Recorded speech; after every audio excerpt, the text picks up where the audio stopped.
प्रभूचा गौरव असो आत्ता आणि सदा सर्वदा. आत्ता आणि सदा सर्वदा प्रभूचा गौरव असो. गाऊ बधाई मैं तेरी, प्रभु जी तुम्हारी बलिहारी. गाऊ बधाई मैं तेरी, प्रभु जी तुम्हारी बलिहारी.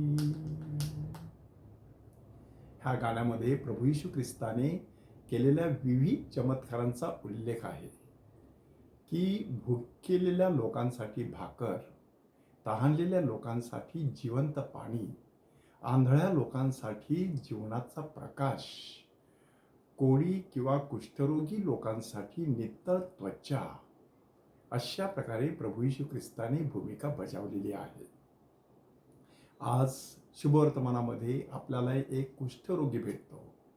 तो कुष्ठरोगी प्रभू येशू ख्रिस्ताला विनंती करत आहे की प्रभूजी, आपली इच्छा असेल तर तुम्ही नक्कीच मला बरे करू शकाल. नम्रता आणि श्रद्धा ह्यांचा सुंदर असा संगम त्याच्या त्या वाक्यामध्ये दडलेला आहे. प्रभू येशू ख्रिस्त त्याला स्पर्श करतो आणि तो ताबडतोब बरा होतो. तुम्ही सहज विचार करा की कुष्ठरोग्याचं जीवन किती खडतर होतं. अशा व्यक्तीला समाजामध्ये स्थान नसायचं. त्याने जाहीर कार्यक्रमामध्ये कुठेच उपस्थित राहायचं नाही. रस्त्याने जाताना वरचा ओठ दाबून ठेवायचा किंवा मोठ्या मोठ्याने ओरडायचं, अशुद्ध अशुद्ध. आपले कपडे फाटलेले ठेवायचे, आपले केस पिंजारलेले ठेवायचे. लोकांना समजावं की हा कुष्ठरोगी आहे, म्हणजे त्याला दूर ठेवता येईल. गावकुसाबाहेर त्यांची वस्ती असायची.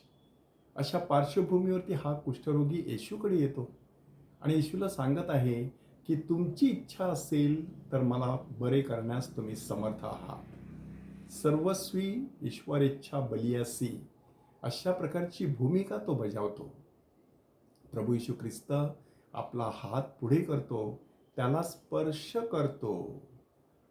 ही कृती अत्यंत महत्त्वाची आहे.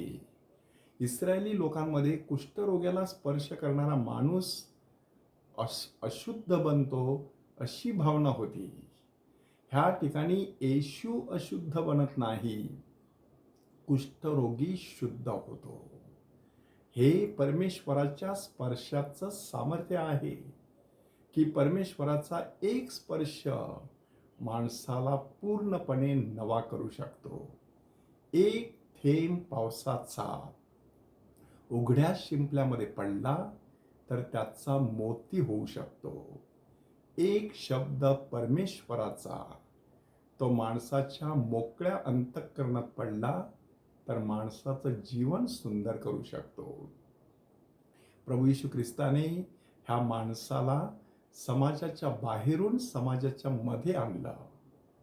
पण पहिल्या वचनात नेमकं उलट घडत आहे बघा. निवडलेली जनता, परमेश्वराने त्यांना नियम नीतिनियम सर्व काही लावून दिलेले, परंतु त्यांनी परमेश्वराच्या शब्दाकडे दुर्लक्ष केलं. म्हणून त्यांना पवित्र भूमी सोडून परक्यांच्या भूमीमध्ये जावं लागलं. आतले आणि बाहेरचे असे दोन शब्द जर आपण चिंतनासाठी घेतले तर कुष्ठरोगी तसं बघितलं बाहेरचा होता, परंतु येशूने स्पर्श केल्याबरोबर तो आतला झाला.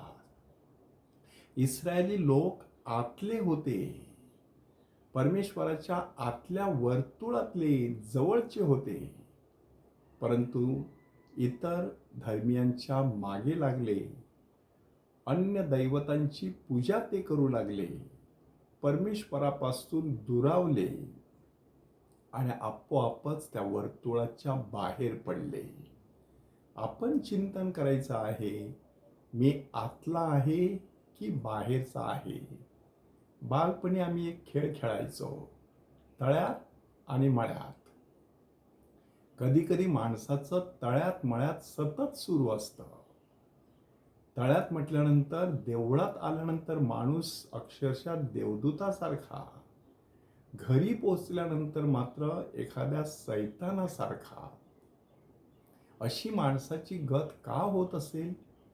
ह्याला म्हणतात दुटप्पीपणा. की एक संध सुसंगत असं जीवन जगण्याऐवजी माणूस विसंगत असं जीवन जगत असतो.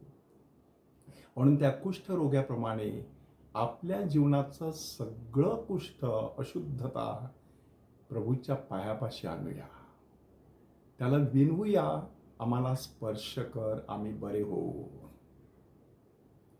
आणि आपल्या जीवनामध्ये जेव्हा त्या आतल्या वर्तुळातून बाहेर पडण्याचा मोह होईल, तेव्हा त्या प्रभूला सांगूया, प्रभू तूच आम्हाला आता सावर, पुन्हा एकदा आम्हाला ईश्वराच्या पंखाखाली वस्ती करू दे. प्रभूचा गौरव असो आत्ता आणि सदा सर्वदा. आत्ता आणि सदा सर्वदा प्रभूचा गौरव असो.